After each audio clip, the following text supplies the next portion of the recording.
अस्सलाम वालेकुम रहमतुल्लाहि वबरकातुहू। उम्मीद है व्यूअर्स आप खैरियत से होंगे। आज हम जिस मौजू पे बात करने लगे हैं वो है अशोब चश्म का मर्ज़, यानी कि नज़रबंद। मोतिया नज़रबंद के बढ़ने का नाम है। बाज़ ख़ानदानों में ये मर्ज़ जो है वो 40 साल की उम्र के बाद आता है, लेकिन बाज़ ख़ानदानों में ऐसा होता है कि 40 साल की उम्र से पहले ही जो है वो बढ़ना स्टार्ट हो जाता है, उनको पकड़ में ले लेता है अपनी। इसको रोकने के लिए मुझे एक ख़ानदानी और एक मुजर्रब अशोब चश्म का ऐसा नुस्खा हाथ लगा है जो नुस्खा तो नहीं कह सकते बल्कि इसको गज़ा कहेंगे। एक किस्म की गज़ा है जो हाथ लगी है, जो आपको बताना मैं लाजिम समझता हूँ। नुस्खे की तरफ जाने से पहले एक भेद की बात अर्ज करता चलूँ कि हमारे इस्लाफ ने चीज़ों के नाम रखने में पूरी हिकमत और दानाई से काम लिया है, बल्कि ज़्यादा सही ये रहेगा कि अशिया के नाम जो हैं वो बेशतर हिस्सा खालिक कायनात का खुद तख्लीक तजवीज़ फरमाया है।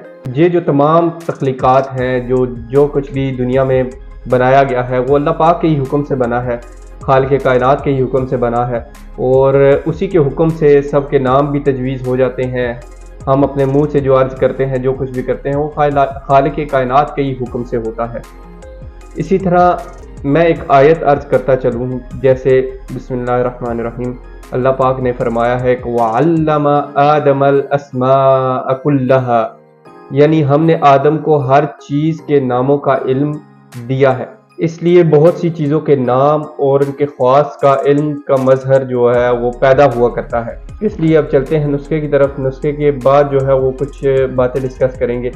नुस्खे में आपने लेना है मोतिये के फूल। मोतिये के फूल लेके आपने उनको पानी में भिगो देना है और उनका कावा बना लेना है, जैसे आप नॉर्मल कावा बनाते हैं। उनका कावा बनाने के बाद उनको उतार के आपने शहद डाल के या फिर मीठा डाल के आपने उसका कवाम तैयार कर लेना है।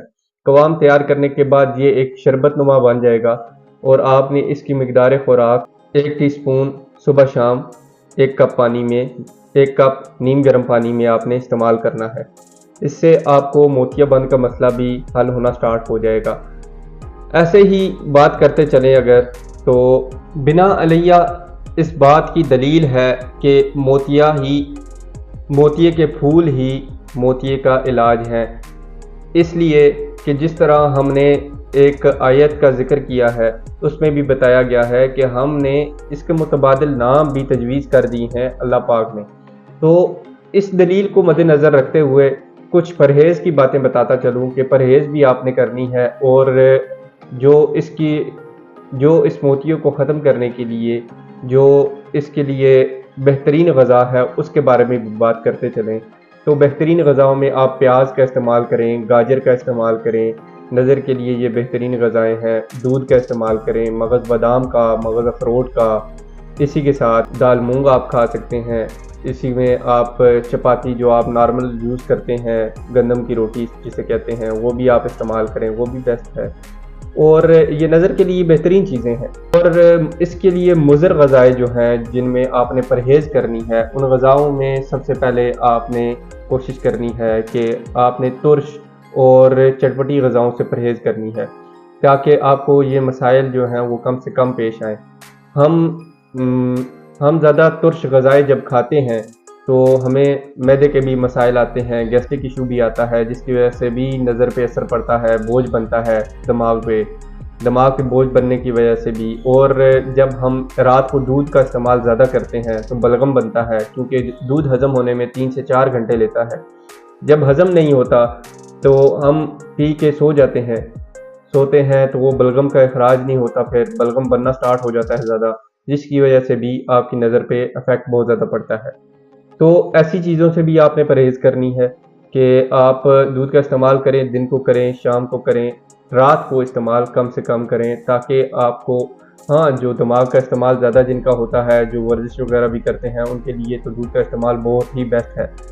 नज़र के लिए भी दूध का इस्तेमाल बहुत ज़्यादा बेस्ट है, लेकिन एक वक्त रखें, आप खाने पीने का एक तरीक़ाकार रखें आप, जिससे आपको मसाइल कम से कम पेश आएंगे। आपको ना डॉक्टर्स की ज़रूरत पड़ेगी, ना हुक्मा की ज़रूरत पड़ेगी, ना किसी तबीब के पास जाना पड़ेगा आपको।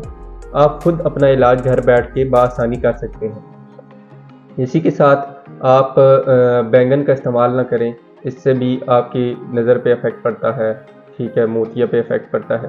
تو کچھ ایسی غذائیں ہیں جو آپ کے لیے فائدہ مند بھی ہیں اور مضر بھی ہیں، تو آپ ان کا فرق رکھ کے آپ چیزیں استعمال کریں۔ تو ایسی اور ویڈیوز کے لیے اگر آپ کو کوئی مسائل ہیں تو وہ ہمیں کامنٹس میں بتائیں، ہم ان کو بھی حل کرنے کی کوشش کریں گے۔ ہماری ویڈیو کو لائک کریں اور ہمارے چینل کو سبسکرائب کریں۔